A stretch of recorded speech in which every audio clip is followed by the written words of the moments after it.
I'm going to make an argument for the coordination of architecture, Armenian architecture, on the one hand, and Armenian liturgy. I'm going to argue that those two things are fruitfully understood together, and I'm going to do that specifically to show the way Jerusalem is evoked when we put these two things together.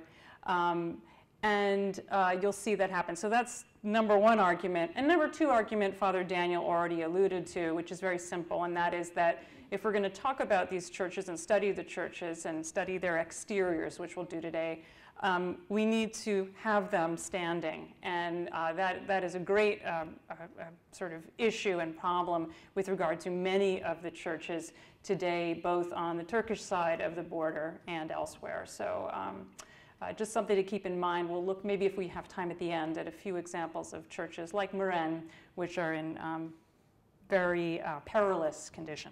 So I want to start today just by showing you two texts. One is the Bible. It's Kings, 1 Kings 8:12. So you see that text at the top. And it goes like this. Then Solomon said, "The Lord said he would reside in a dark cloud. I have built for you a dwelling place, a seat of stability for you to reside in forever." And you'll notice I kind of put in red the dark cloud part. Now, the text below is a Armenian history and this extract is thought to date from the 7th century. And what you're looking at here is supposedly a prayer of a prince. So at the time when he was consecrating his own church, he got down on his knees and he said these words. And he says, "Lord, send to this church the grace of your Holy Spirit as in the manner of the Temple of Solomon." So here he's referring to 1 Kings 8, "with a spiritual cloud of your glory as thick darkness." So you can see the parallel between these two in terms of this evocation of a dark cloud. Okay. In a recent study of early medieval Armenian church inscriptions, Timothy Greenwood noted the Solomonic themes of a 7th century account of a church consecration by the Prince Juan-Sher, a text contained in Movses Daskhuranci's 10th century history of the Caucasian Albanians. At the moment of the consecration, Prince Juan-Sher prays to the Lord to fill his church with the Holy Spirit in the form of a dark cloud, just as God entered the Temple of Solomon. The use of the prayer of Solomon for the dedication of a church, the use of the prayer of Solomon for a consecration ritual is, of course, most appropriate. And indeed, as Greenwood notes, 1 Kings 8 is read as a lection in most Eastern Christian liturgical rites for the dedication of a church, and that includes the Armenian dedication as well. The shared themes of the ecclesiastical rite and the historical text, which is made in passing by Greenwood, form the point of departure for the present study. Considering 3 mid-7th century Armenian churches, I will examine relief sculpture, inscriptions, and architectural settings in relation to early Armenian ritual, with particular attention to the Jerusalemic meanings produced through a liturgical encounter with the Armenian church facade. Now, in so doing, there are several challenges that I face. The inherent difference between an abstract representation of organized movement, liturgy, and a specific physical setting, architecture, hamper any straightforward application of texts to monument. Nor can we be sure that the rites, as preserved in the texts, existed at the time of the construction of the churches. Yet, in my view, it is a graver error to cast these texts aside because they cannot be grafted perfectly, if such a thing were possible, onto the architectural evidence. As early, if not contemporary, documentation for the experience of the church building, the liturgical texts allow us precious insight into the symbolic meanings of the church as evoked through prayer, hymns, and movement. That Jerusalem in particular should be evoked through the liturgy is not at all surprising. scholars have filled many volumes in the study of the Armenian experience of the Holy City, whether as a real or an imagined place.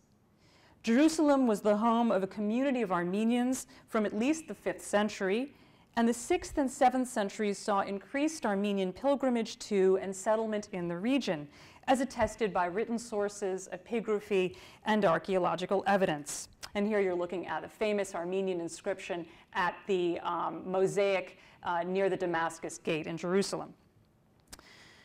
The 7th century geography attributed to Anania Shirakatsi referred to Jerusalem as the center of all, like many medieval geographies of the time, and to Armenia as the northern region, so positioning itself against Jerusalem. 7th century Armenian sources chronicle events in the city and the reception at home, and they also include extraordinarily detailed descriptions of the holy places and relics, and an abiding concern for the monuments, as well as the destruction of the monuments at the hands of the Persians and their subsequent renewal. The central role of Jerusalem in the Armenian liturgy is attested in the Armenian lectionary, a precious 5th century text preserving in detail rites celebrated in the Holy City. The subject of many studies, this text offered to congregations in early medieval Armenia an imaginative topography of Jerusalem in which they could commemorate and enact Christ's Passion.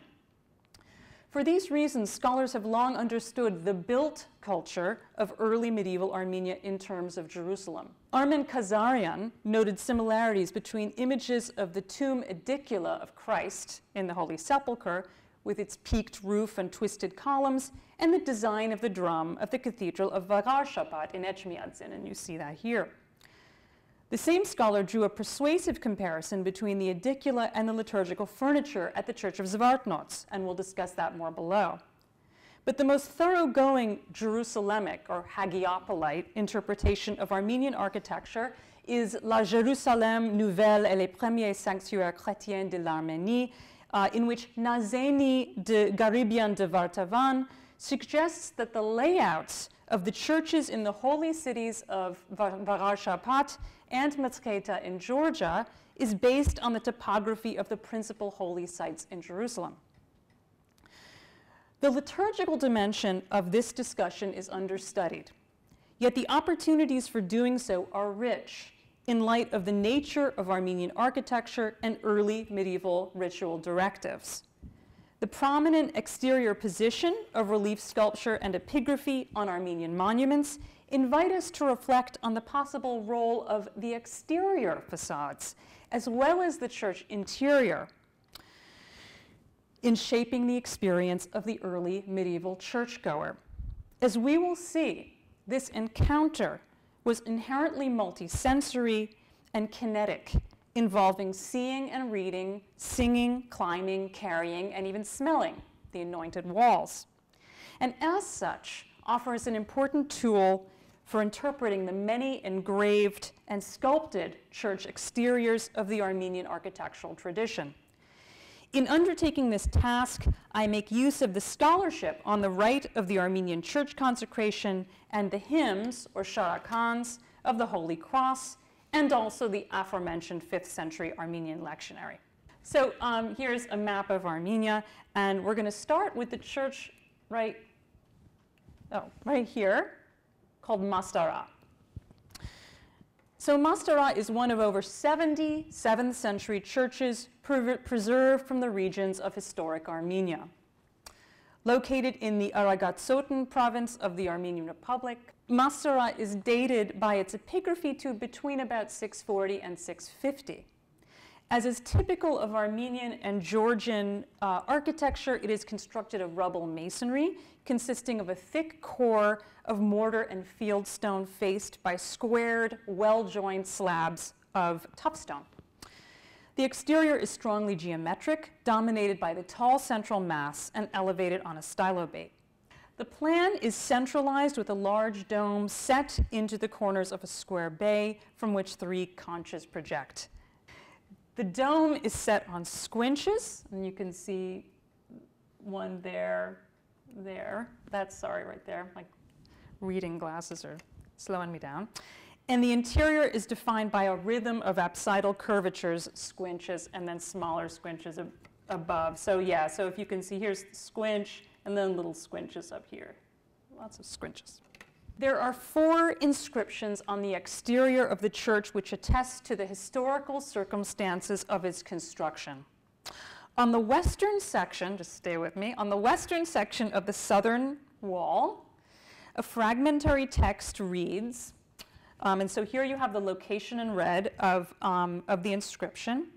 The following is an image of this text. Sorry, this is an ugly black and white, but I have the transcription of the a translation of the inscription here. And basically, it's a date of the month Arats. It's the day 14 at the consecration of this holy church and to the memory of bishops. So it's a fragmentary inscription. We don't have the whole thing. Another inscription, the second inscription, is located on the south facade, in the central facet of the projecting apse, just above the window. Again, it's sort of outlined in red. Here you have the English translation. Basically, in the years of Lord Theodoros, Bishop of Gnunik, this holy house was built to expiate the unworthy Grigoras. Christ God, be compassionate to Grigoras, sinner, and to me, Kep, and again, it's fragmentary. On the western elevation, this is number 3, on its southern part, a text reads, I thank God who permitted me, Grigoras Suni, and beloved nephew Grigor to build a house of glory, and through this made me Bishop of Apahunik. This is a refuge for Mazdara. Refuge is Apaven. A place of prayer for the faithful, a place of expiation for sinners, and a memorial for me and for mine. And you who pray, remember us. Okay, so putting all this information of these 3 inscriptions together, historians have surmised that the church was constructed during the episcoposate, the bishopric of Theodoros Gnuni, circa 645, and that it was built by the monk Grigoras Suni and his nephew for the expiation of their sins and as a refuge, Apaven, for Mazdara. And we're also provided with this date of Arats 14, 30 November, for the date of consecration. So we're given a date for the consecration. On the west facade is a 4th inscription that is given particular visual emphasis. It appears within a blind arcade over the west window. The text is arranged around and below a sculpted cross on a pedestal. Although the cross is badly weathered, we can clearly see, well, let's see. It has a stepped podium. Okay, so that's sitting on a podium. You'll see this a little bit better in further details. And it has sort of little flared arms at the bottom. Here's the cross. And there's an inscription around it and also below it. This is the inscription. I've kind of distributed the script and put the cross as it would appear. So here you have the Armenian, and the English translation, which if you go to the next, actually before you do that, let me just point one thing out. For those of you who read Armenian, Mazdara, so when he talks about the refuge of Mazdara, I'm going to read you the English in a minute. There's a Z right here that's at the base of the cross. So the Z of Mazdara is right in the stepped podium. Here you can see that stepped podium too, right? Okay.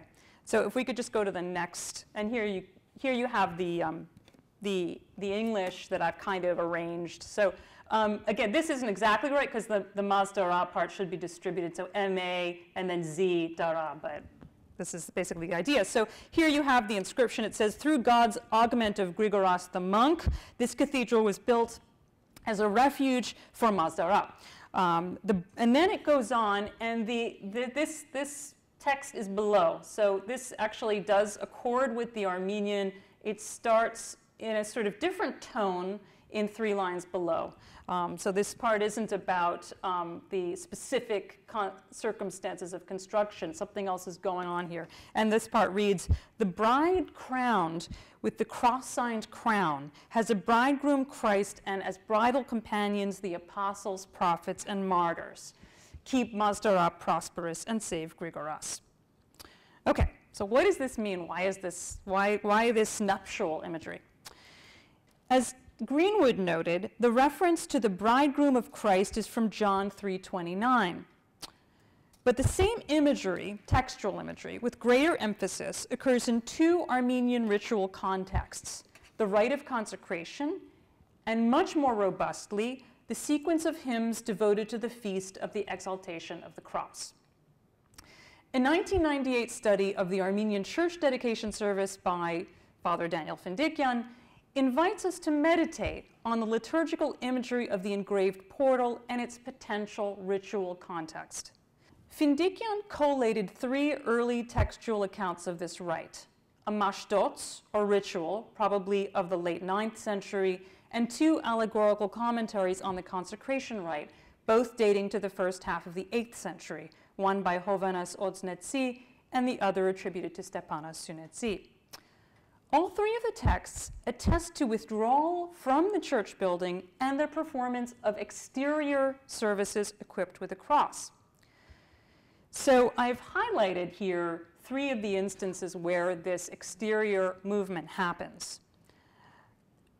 In the first case, the altar table is carried outside of the church as the congregation gathers around it singing psalms, after which the altar table is reinstalled within the church and elevated to the bema. And then the next exterior unit is actually G. This involves the blessing of the exterior walls. And at this point, the clergy and the congregation depart the monument, and the bishop declares in whose name it has been erected, and they make a circuit around the church. The allegorical commentary attributed to Stepanas Sunetsi further mentions the tracing the Lord with the cross on the exterior and the anointment of the four sides of the building. So this exterior moment of moving around the building is felicitous in light of the exterior inscriptions of Mastara. And we can find in these texts of the consecration nuptial imagery. During the introit, when the congregation and clergy approach the church door carrying the altar, the bishop traces the sign of the cross over the door and then opens it, the appropriateness of which is noted by Odsnetsi, Hovanas Odsnetsi, who observes, "For by the cross Christ opened the entrance to paradise and to the heavenly bridal chamber." And that's Yagnayin Aragasan. This interpretation of the introit of the church consecration thus offers a fitting liturgical moment for the Mastara portal, which not only contains the nuptial and cross imagery, but which is also located over the western door of the church, therefore of the heavenly bridal chamber. Another text deserves note in this regard, and Father Daniel doesn't include it in his reconstruction of the rite because presumably it did not occur in any of the three early medieval texts he used, although maybe we can talk about it afterwards. But it is one of the two hymns appended to the rite as recorded by Frederick Cornwallis Conybeare. And Conybeare tells us in a note that this text is drawn from three manuscripts of the Ganzaran, or the Book of Canticles. And we can't be sure that this text that he's talking about was preserved from the early Middle Ages, that it's drawn from the early Middle Ages, nor that it was sung at a dedication rite, but I want you to note how much bridal imagery it has in it. So here it is, and I've just, using the red again to highlight this, the relevant parts. So it says, "Daughter of ancient Zion, receiver of the message, to thee the bridegroom Christ hath descended, bringing thee an unfading wreath, by will of Father and of Spirit crowned. Lo, the bride, gorgeously arrayed in her glory, goes forth to meet the Lord, the King, who is come out to meet her. Into the holy pavilion invited, the bridegroom Christ, the sovereign, is arrived. The children of the church encircle him and utter songs of praise." The crowned bride, we are then told in the following passage, is accompanied by the 12 apostles, the holy prophets, the holy pontiffs, and the blood of the holy martyrs, an ensemble of figures which brings to mind in the Mastara inscription with its crowned bride and its companions, the apostles, prophets, and martyrs. So you get that same idea of a kind of wedding party, if you will. Okay. We find the greatest liturgical parallels with the Mastara inscription, however, in the many hymns sung on the Feast of the Cross, as noted already by Patrick Donabedian in his footnote to a discussion of the Church of Mastara in a study of 2008. These hymns, studied in depth by Athanase Renou, have much more recently formed the focus of publications by Father Daniel. And I provide here a selection of pertinent passages, and you don't have to read this, I'm just going to read it out to you, but this is a selection of pertinent passages from Father Daniel's English translations of those hymns. Okay, so this is all from the canon for the dedication of the Holy Cross. And I have, again, in red, highlighted here the places where we can find resonances with the Mastara inscription. So just, a few texts to read out. I'll read the first one. At the newly marvelous dedication in Jerusalem, your cross was shown to us in radiant majesty, O Lord, God of our fathers. A queen stands on the right, the Holy Church, crowned in gold braids, and the sign of your cross, and the Shanav Hachi of God our fathers. The next one, just to highlight the part in red, for the Holy Church is betrothed to Christ. The heavenly bridegroom has crowned her with the cross to the left and to the right, and I put this in italics. It takes wing, making heirs of nations. And the next one, again using that crowned bride imagery. And so you can see that these festal hymns are really bursting with this kind of nuptial imagery. So as in John 3:29, the texts that we're talking about here refer to the bride, Hars, and the bridegroom, Pessah. But the hymns, unlike the biblical text, indicate that the church is the bride. In no fewer than 4 of the verses, the bride is crowned with, or with the sign of, the cross. In the hymns, this is rendered as Nishanav Chachi Pesakyal, and in the Mastara inscription as Chacha Nishan Takav Pesakyal. At Mastara, the bas-relief cross, which you can sort of see right here, this is again the inscription, right? The cross, inscription on either side and below. This cross forms the center of the composition, both visually and thematically. The text is positioned in lines on either side of the form, requiring the viewer to pass over the cross in order to make sense of the individual names Grigoras and Mazdara. So Grigoras up here, Grigoras, and then down here you have Mazdara, the Z again, and then it continues. So in the latter case, that Z is, as we've talked about, on the step podium, creating kind of a decorative form as well as a text. By its position at the base of the cross and its circular form, this letter might have also reminded the spectator of the place of the skull, or literally Golgotha. As mentioned above, the cross is of the Latin type, and it has the flared arms. And so, I don't know, can you see? Yeah, you can see it well here, the way the arms kind of flare out at the top. And this is a type we know from Byzantine, early Byzantine and Armenian metalwork and sculpture. And because of its base, the stepped base, it further resembles what is variously called a stepped or graded or Calvary cross. This last term, Calvary cross, making clear the reference to the mound on Golgotha, where the shrine of the crucifixion is located. And in 7th century Byzantine art, as in numismatics, this stepped cross type is used in, for example, the Salidi of Heraclius, in reference to his victorious return of the true cross to Jerusalem in 630. So you see here the same stepped podium idea. And we'll return to Heraclius and Jerusalem in a minute. And in other ways, the Mastara cross resembles Armenian stone crosses of the same era, such as those from Tallinn and Dvin, where you also see the projection of tendrils or wings. So did you see that at Mastara, the way there were tendril-like things sprouting from the base?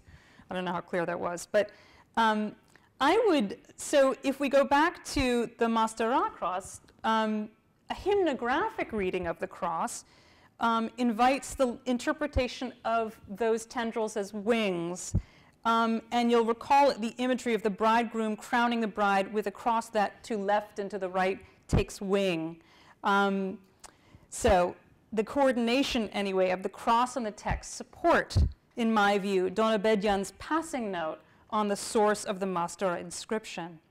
These sources, or these correspondences, allow us to imagine the inscription, and more broadly, the west and south walls of the church as appropriate settings for the singing of the hymns of the dedication of the cross. It's relevant, then, to consider Findikyan's further arguments regarding the date and origins of these hymns.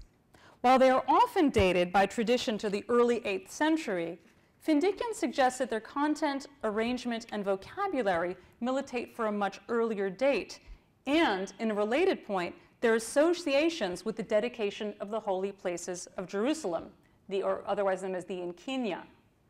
That is, in Findikyan's view, they were originally sung to commemorate the Enkinia, and then later became associated with the Feast of the Exaltation of the Cross. The evidence that he brings forward is compelling.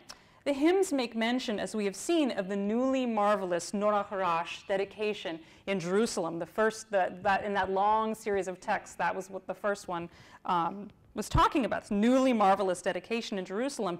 And the texts are rife with ecclesiological and architectural imagery. Further, the dates of the Feast of the Exaltation coincide precisely with those of the Enkinia, 7 days beginning 13 September. And this is Father Daniel's chart of that. And Findikyan finally notes that the term cross used in the hymns could have referred to the shrine of Golgotha and not the cross itself as a relic, as it was used in the account of the 4th century pilgrim Egeria, in the 5th century Armenian lectionary, and in the 10th century Georgian Book of Hymns. We cannot know, of course, how much of this putative Jerusalemic dedicatory Enkinia meaning would have resonated in 7th century Armenia, nor more particularly at the Church of Mastara. But it is tantalizing to think that these early festal hymns were sung on the day and subsequent anniversaries of the consecration of Mastara, and that in so doing, they evoked the dedication of the holy places in Jerusalem. For the consecration of a church, such imagery would be both entirely appropriate and historically compelling, to judge from Juan Scher's evocation of Solomon's temple, with which we began. What seems certain is that consideration of the early ritual sources opens up new ways to interpret Armenian church walls, and that thematic parallels drawn above, interesting in their own right, also point towards a powerful experience of the church, not only in visual, but also oral, A-U-R-A-L terms. Okay, we're going to switch gears, go somewhere else for a minute. We're going to talk about the Church of Zvartnots, which is right there. The Church of Zvartnots was constructed as part of the residence of Nerses III, Patriarch of Armenia, between about 641 to 661. This structure collapsed in an earthquake in the early 11th century, but is well attested by contemporary sources and preserved archaeological remains. Built to commemorate a heavenly vision of the patron saint of Armenia, Gregory, the structure is closely tied with the sacred landscape of Armenia. Yet, as many have pointed out, it also shows familiarity with the cultural traditions of Byzantine Constantinople, Syria, and Mesopotamia, and the Holy Land. The program of epigraphy includes not only Armenian but also Greek, attesting, many believe, to the close relations between Nerses and the Byzantine imperial elite.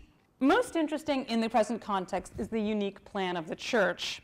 The inner shell consists of a series of columnar exedrae. Those are these things, these round things that have dots. Those are columnar exedrae.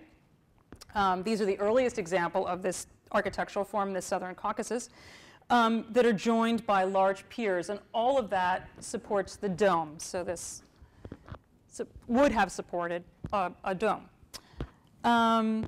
And then this tetraconchal shell, that is the kind of four-leaf clover shell, was surrounded by a quasi-circular perimeter wall.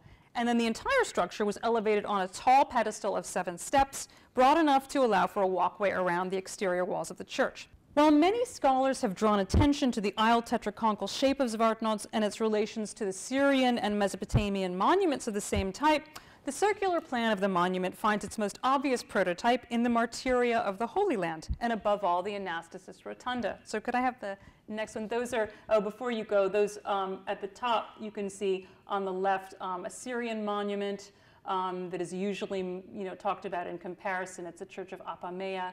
And then on the right, you see a plan of the Constantinian era Anastasis Rotunda, or Holy Sepulchre complex in Jerusalem on the upper right, and then Zvartnots below. Okay, completed by 336 to shelter the traditional site of Christ's burial and resurrection, this church formed the focal point of Christian Jerusalem. Because of the formal resemblances of the Rotunda and Zvartnots, scholars have already drawn a connection between the two monuments, either in passing or in more depth. And we could, talk about all the different scholarship on this. It's really quite rich. For example, one scholar compared the basket capitals of Zvartnots, which you see on the left, with those that are now reused as spolia on the Church of the Holy Sepulchre. And then another scholar, again, Armen Kazarian, who I mentioned before, has made a very interesting hypothesis suggesting that what we originally thought was an ambo, like a pulpit, is actually, was originally used as a kind of tomb shelter. And he noted that the measurements of this, what we thought was a pulpit at Zvartnots, would have fitted perfectly around the crypt of Zvartnots, which is at its center. So he sort of positions a kind of tomb-like edicula structure, canopy-like structure right over the central crypt of Zvartnots, which also would have evoked the Holy Anastasis Church with its tomb of Christ. The exterior sculpture of Zvartnots has also been linked to the image of Jerusalem. The arcades of the first tier, and you see here a reconstruction, but I want you to focus on the first tier, are composed of double colonnettes crowned with capitals from which spring molded arcades. I think I have a nice old photograph of that first tier, which is the most archaeologically confirmable part of the monument, that first level. So you can see here you have some double columns, capitals, arcades, grapevines, and a kind of set of round windows, and a basket weave cornice. Patrick Donabedyan associates the decoration of the exterior arcade of Zvartnots with the Temple of Solomon. He has drawn attention to the descriptions of the temple in 1 Kings 7 and 2 Chronicles 4 as possible inspiration for the vegetal and interlaced imagery of Armenian churches. The Zvartnots arcade certainly provides an extraordinarily dense and copious array of associations with the temple, particularly as the temple is described in the Book of Kings. And just to remind you what that's about, here's a little bit of my translation of 1 Kings from the Zohrab Bible. And he made 2 covering lattices for the capital and also 2 covering lattices for the second capital, and hanging work, and bronze pomegranates in a grating, a hanging work row upon row. And on the tops of the columns there was lily work, 4 cubits long, near the arcade.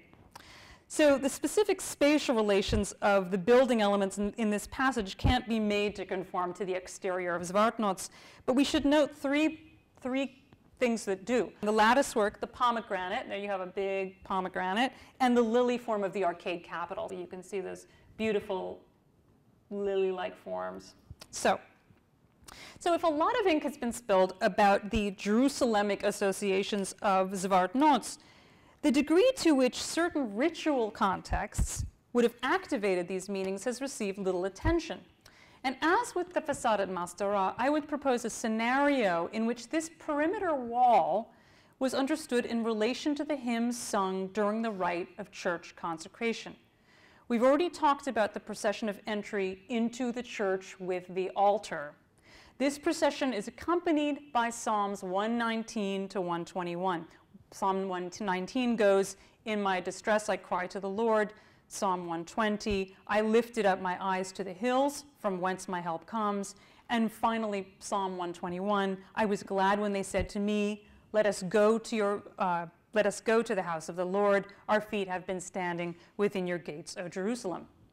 And Findikian has noted that Chovenas Otsnatsi refers to these three psalms as gradual psalms, Sachmosk Astijanats, gradual, and suggests that this may reflect the general belief that they were sung by pilgrims climbing Mount Zion to the temple.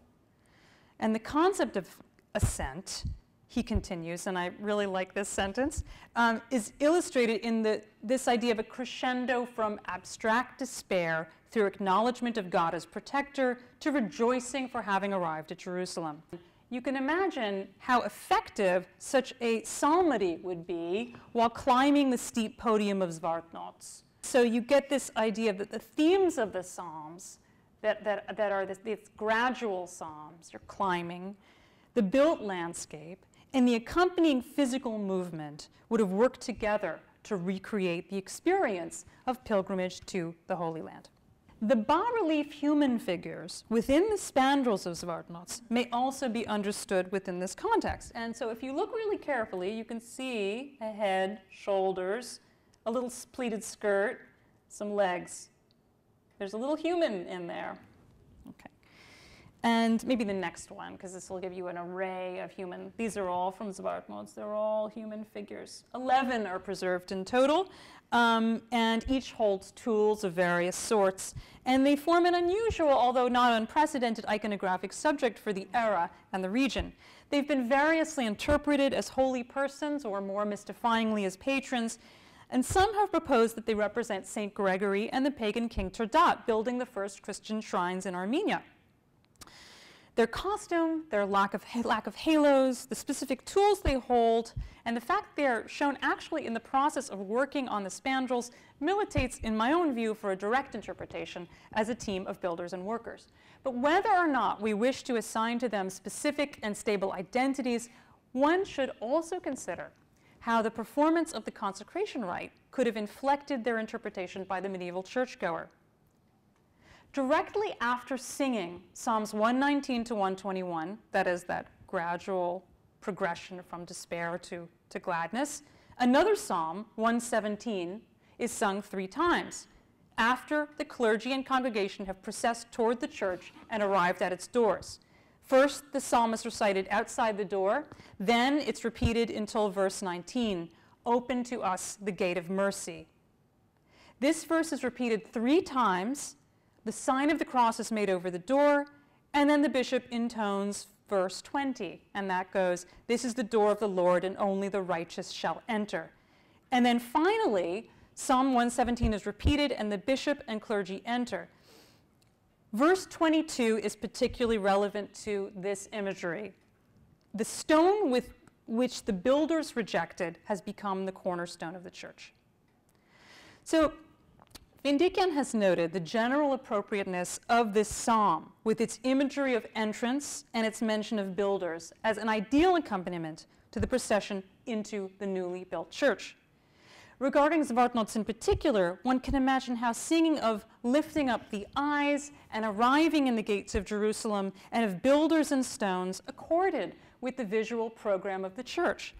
Unlike the larger, strongly projecting vegetal forms of the facade, like those pomegranates, the builders are carved in shallow relief and are indeed are most clearly apprehended from close to the wall surface. And this accords well with the liturgical prescription to sing verse 22 just at the entrance to the church, following the gradual psalms describing the approach to Jerusalem. And in this sense, it was not only the eyes and the ears of the early medieval participant that were filled with the evocation of the holy city, but also their bodies, because a procession to any one of the 5 entrances at Zvartnots, whether undertaken by circumambulating around the space or by climbing those steep steps up to the podium, would have created physical work akin to that of pilgrimage. Okay. Let's go to one last church, and I promise it's going to be quick. All right, so we're going to go to Maranci now. And as you can see, we are going outside now of the Republic. We're going to the very border on the Turkish side of the Turkish border. So it's right here. It's in a kind of military zone, the Church of Maranci. And can we just get the next slide so you can see what it looks like? Well, here's actually a great detail from Google Maps. This is the border, and here's the church, and there is nothing around it, and there you see it. Okay. So this church is located in what is now eastern Turkey, and it's in a military zone, as I mentioned. And Maranci is very well known to historians of Byzantium and Armenia. It dates to 638, and its epigraphy attests to interactions between the Emperor Heraclius and the Armenian nobility. Maranci is additionally famous for its sculpted reliefs, one of which deserves special mention. On the north facade is a portal, and I'm going to show it to you. It's right here. It's a portal showing a series of images, a series of figures of a horse, a tree, human figures. And here's a detail. And this, of course, is a slide that shows nicely the forms. It also shows how it's unsupported on the left side. So this is the current condition of this very precious sculpture. So while each of these forms is fairly easy to discern, the subject has sustained decades of debate. And it used to be said that this was a scene of a church foundation. But in 1997, Nicole Thierry suggested it was actually a scene of Heraclius returning the true cross to Jerusalem after it was captured by the Persians. And so she believes this is his horse, this is Heraclius, this is the cross, and this is a bishop, and there is a tree. And that has taken more favor. I've found some evidence that sort of makes sense of the anomalous representation of an emperor dismounted and without his regalia, which I've written about elsewhere. But in any event, what this new Heraclean interpretation, this new imperial interpretation does not account for is all the liturgical elements in this image. I don't know if you can see, but there's a figure. This bishop is actually swinging a censer. This is a censer. So he's swinging the censer, and these two, again, this is the Heraclius figure, the emperor, are adoring this processional cross. So there's this strong sense of a liturgical character. The large incense burner at the backswing of its movement is a type well known from contemporary Byzantine examples in bronze. And the composition focuses on the central cross, which is addressed by all the figures. Again, I want to use the dedication rite to understand this image, or try to understand it, and particularly that procession I talked about, the Psalms 119 to 121, where we get that idea of an approach going from despair to gladness. For a worshiper approaching the north portal at Maranci, the imagery of the psalmody would have been particularly germane. Singing the first-person lines, so the congregation would have sung in first person, "I lifted up my eyes to the hills, from whence my help comes." The participants' gaze would have traveled from the altar stone, which was down in front of the church, about to enter back into the church, and it would have been met, as it looked up, as the gaze traveled upwards, it would have been met by the cross and the supplicants and that magnificent sculpted tree. And as the words were sung, the visitor's eyes would truly be lifted to the scene on the portal. Now, again, we cannot be sure, and I want to reiterate this, that this rite was performed at Maranci. It's nevertheless instructive that at an early date in the formation of the Armenian liturgy, a procession into the church was understood in terms of the entry into Jerusalem. The northern position of the portal, that is its position up here, is also significant in this context. Of the lateral sides of the church in early medieval Armenian architecture, the south facade, rather than the north, was typically preferred for access and epigraphy. By contrast, at Maranci, moving south through the north portal, like that, down, oriented the spectator not only toward the sacred space of the church, but also, at least symbolically, toward Jerusalem. This axis of approach would have also evoked the arrivals of Christ and later Heraclius to the Holy City. Such a procession would have also followed the southward progress of the Heraclean campaigns, the military campaigns of 627 to 8. And so in brown, you can see these are the campaigns of Heraclius, military campaigns going down south, and there's Maranci right there. And these operations of Heraclius were ultimately successful and led to the recovery of the true cross. So the north portal might well have recalled at once memories of recent military campaigns, of the imperial Adventus, and of the sacred narratives of the Holy Land. The city gate, although absent in the bas-relief, can be understood as the architectural threshold itself. So while the medieval church portal has long been understood as a topos for the gates of the Holy City, the north portal at Maranci, particularly when read together with the Armenian liturgy of dedication, presents an early and forceful expression of this concept. And now I'm going to wrap up. So I've sought to understand Armenian architectural facades through liturgical rite. At Mastara, the sculpted cross and surrounding inscription were presented in relation to the liturgy of church dedication, the bridal themes found therein, and also in relation to the hymns of the cross, themselves recently connected to the archetypal Christian dedication service, the Jerusalem Enkinia. At Zvartnots, a monument already strongly associated by scholars to the temple and to the rotunda of Jerusalem, the introit of the dedication rite would have compounded themes of the pilgrimage to and within the holy city. The participant approached the church while singing of the arrival at the gates of Jerusalem, Psalms 119 to 121, and at the doors of the church, he or she would sing of the builders in Psalm 117. In this sense, the ritual directives would have attuned the participant to an experience of Jerusalem through the combined effects of processing, singing, and seeing.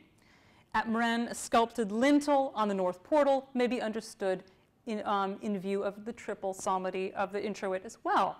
In this case, in the case of this church, we can associate it with the Emperor Heraclius and the return of the true cross.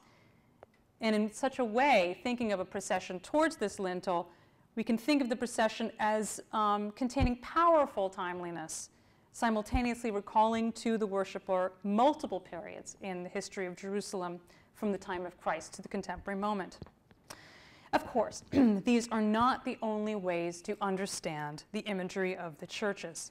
And indeed, the exercise undertaken here raises the question about what visual interpretation means and entails. A liturgical act takes place through time, and so opens the possibility for a temporary or temporarily heightened meaning of an image. For example, the Zvartnots builders might have been intended to represent Gregory and Turdat, or perhaps the actual building team who worked at the church. But when forming the backdrop for the rite of entry into the church, they would have echoed, or one may argue, been imbued with the architectural imagery of Psalm 117, inviting us to consider the way in which the language of the Psalms and their performance in procession inflected, if for a few moments, the visual imagery of the church. And when we remember that the verses were sung at the walls of the church, very much at them, and prescribed with modulations in volume, we can imagine a powerful moment of transformation, much like the liturgy of consecration as a whole, when the building yard became a holy place.